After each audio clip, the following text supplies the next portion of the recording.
За сайн байцгаана уу? Өрийн тэнгэр подкаст хэлж байна. За өнөөдөр бид маш чухал олон мянган гэр бүлийн нууцхан шаналж явдаг сэдвийг барьж авлаа. Яагаад бусад хүмүүс тийм амархан хүүхэдтэй болоод байхад бид хоёр ингэж их хичээгээд эмнэлгээр яваач хүүхэд тогтохгүй байна вэ? Хэрэг та хоёрын шинжилгээний хариу хэвийн мөртлөө л үр тогтохгүй байгаа бол нааша анхаарлаа хандуулаарай. За өнөөдөр би та бүхэн шинжилгээ ухаан болон далд ертөнцийн огтлолцол дээр оршдог үр тогтоох нууц аргыг дэлгэх гэж байна. За энэ бол зүгээр нэг мухар сүсэг биш шүү. Шууд өнөөдрөөс хэрэгжүүлж болох амьдралын хууль дүрм юм аа. За хамгийн ихний нууц бол түгжээгээ мултлах. Та хоёр хүүхэдтэй болохыг хэтэрхий их хүсэж, тийм үү? Сар бүр хоанлыг харж хүлээдгүү.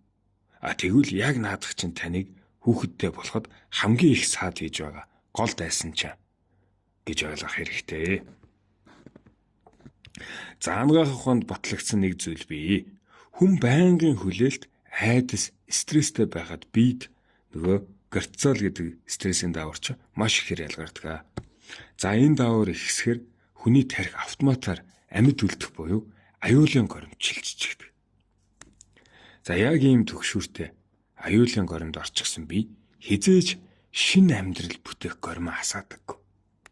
Байгалийн хууль нь тийм, жам нь өөрөө тийм. За тиймээс хамгийн ихний нууц арга бол өнөөдрөөс эхлээд хүүхэд хийх гэдэг үүрэг даалгавраа энэ тархинаас бүрэн устгаа. Санаа зовхой болоо. Хоанлын ингэж харахаа зогсоо. Бие суллаа. За энэ бол ойлгомжтой байсан баг. За хоёрдугаар нууц арга гэх юм бол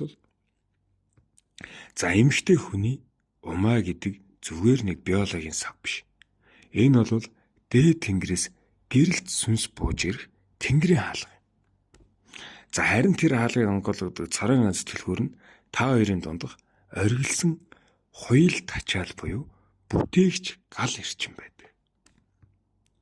За хүүхэдтэй болох гэж шаналсан асууд явандаа тийм үү? Нөгөө ариун нандин хуйл тачаалаа зүгээр л хүүхэд хийх гэдэг автомат механик үйлдэл болгож өрч хөргөчдөг. Хөрсөн савнд галгүй биеинд ямар үрийн тэнгэр бууж ирэх юм бэ? Тийм биз дээ. За тэгвэл нууц арга нь юу юм бэ? Та хоёр дараагийн удаа нэгдэхдээ хүүхэдтэй болох талаар ганц ч хорон битгий бод. Зүгээр л анх яаж бие биедээ дурлаж ямар их хайраар холбогдож байснаа санаад зөвхөн тэр жаргалаа л мэдэр. Бие биедээ уус. Яг тэр үед л бэлгийн хүрднээс, өрчмөн хүрднээс цацарсан жинхэнэ гал эрчмээ ингэж бадрааж тэнгэрийн хаалга цэлийтэл нэгдэнэ. За энэ бол сүнс өрх хамгийн хүчтэй зан үйл юм шүү. За 3 дахь нь хэлээд юм. За 3 дахь нь бол үүнийг тийм энэ болоод байгаа үйл явдлыг зовлон гэж харахаа болох. Бид ямар азгүй юм бэ гэж битгий үйл.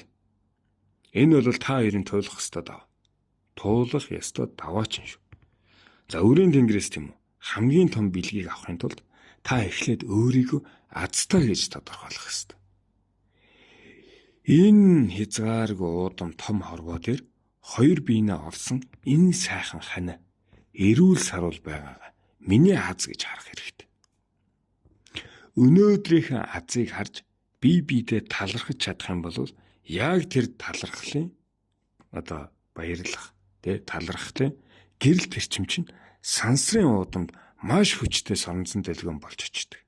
Сансар тэнгэр твд. За ирээдүйд ирэх тэр том аз буюу хүүхэд гэдэг биелийг өөртөө татаж авчих. Нууц саранзан таны яг одоогийн талархал дотор л оршиж яадаг.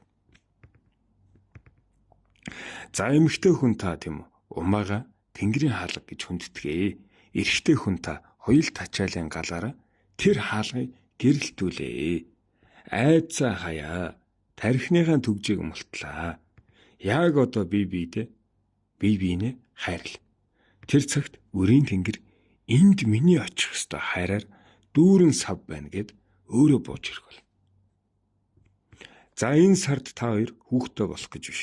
Зүгээр л бие бие хайрлах гэж энэ нууц аргыг хэрэгжүүлээд үзээрэй. Үр дүн таныг гагшруулах болно шүү. За баярлалаа тэгээд. Сэтгэлдээ бичээрэй. Тэгээд иймэрхүү богино дугааруудыг бас оруулаад авах хэрэгтэй болов уу гэж бодоод байгаа шүү. Түр баяр.